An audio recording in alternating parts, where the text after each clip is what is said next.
What's good? Y'all know the business is your boy CJ Goodfellow. One time for the one time we grinding. Shout out to the whole LDBC.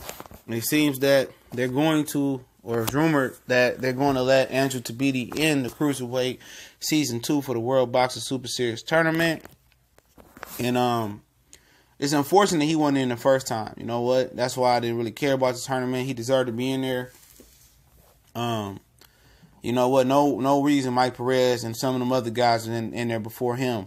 You know, a lot of them guys wasn't as talented as him. And ultimately, you wanted some American flavor, especially if you wanted an American TV deal. In the World Boxing Super Series tournament, it's now starting to get a reputation, you know, for not, wanting no American flavor in their tournament. See, at 140, they had no choice but to put Regis Progress in there because he made the tournament, really. You know. And at 118, really wasn't no Americans really to be had. You know what I'm saying? I think Joshua Greer could have gotten the tournament, but he was throwing up a deal with James Prince and Top Rank. All right. But Tabiti is finally going to get his opportunity. Like I said, it's rumored. And hopefully take full advantage. Breedis is supposed to be back in it. Glozwowski is going to be in it. Murat Gasly is dealing with a shoulder injury out here. They suffer versus Alexander Usyk. Every time somebody get whooped on real bad, they got an injury, right? But he supposed to be a reserve. Dr. Toast is going to be in, and a few other guys, like a few other different names are going to take a spin in this tournament. And I'm happy he getting the opportunity, but my only issue is why he couldn't get the opportunity the first time. Why you got to get the second batch? Why you got to get the second tournament when ain't no belts going to be involved in it? If I'm Andrew Tabiti, I'm not taking place in that shit, man. But I understand that he got to prove himself as the best at Cruiserweight, and this is probably his best opportunity at doing it. You know, because Alexander Usyk still holds all the belts. He might fight Tony Bell. He gonna fight Tony Bellew. Then he might fight Andre Ward. That's a year right there, because Ward probably gonna get a tune-up in or two.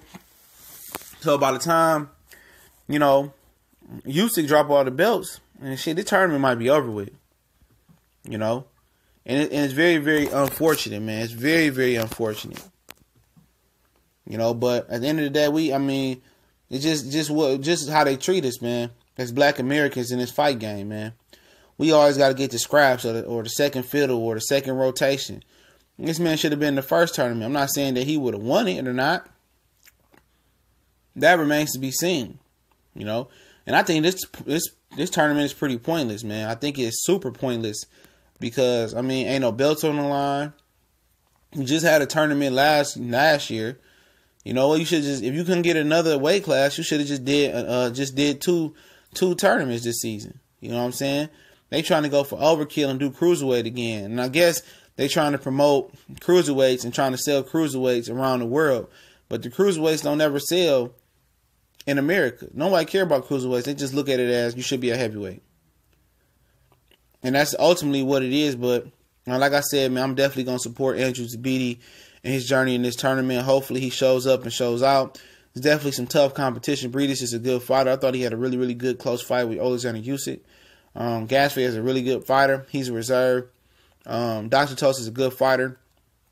So we definitely see, man. But I'm not surprised, man. I'm not surprised they finally let him in. They should let him in the first time. And what's so funny about it is they didn't want to let him in or any other American in other than Robert Brandt, a middleweight who hadn't proven nothing at middleweight, come up to 168 to fight a guy that's from 175-pound light heavyweight to come down and face him. That was stupid. He was set up to fail, but he was set up to fail.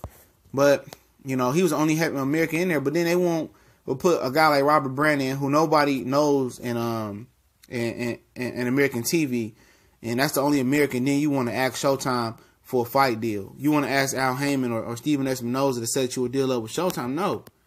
How am I set you up a deal in Showtime and you don't want to include none of my fighters in this tournament? You know what I'm saying? Or none of my fighters are interested in the tournament. Or you don't want to include Andrew Tabiti, but you want us to set you up a deal. You know what I'm saying? You want us to set you up a deal. A TV deal, but you don't want to include none of the American fighters or none of our Showtime PBC fighters. It don't work that way. You know, it don't work that way. And they said they tried to do everything to pull this guy in the first fight. Everything they tried to get him in the first tournament, And they wouldn't budge. You know what I'm saying? They wouldn't let him in. But they let Irish Mike Perez in, a lazy heavyweight, to come down to Cruiserweight. This dude is lazy. You know what I'm saying? But they let that guy in. but not let him in. That just shows you, man. They didn't want this guy in the tournament.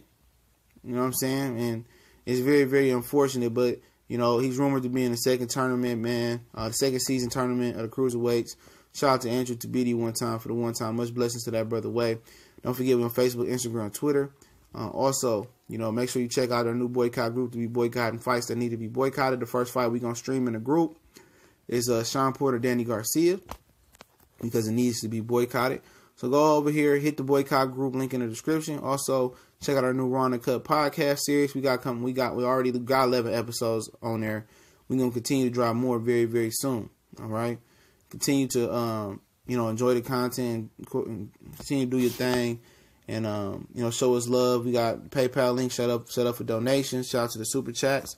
Shout out to the whole LDBC. Make sure y'all go check out the brother Junior the Truth, because Junior the Truth is the truth. From the D to the D, from Detroit to Dayton. Go and subscribe to that brother Junior the Truth. And subscribe to my brother the Cali Enigma, Colossal Sports TV, Black Horseman Promotions, Corey Lee Boxing, and, you know, Kate Black in the building, CB Sports TV.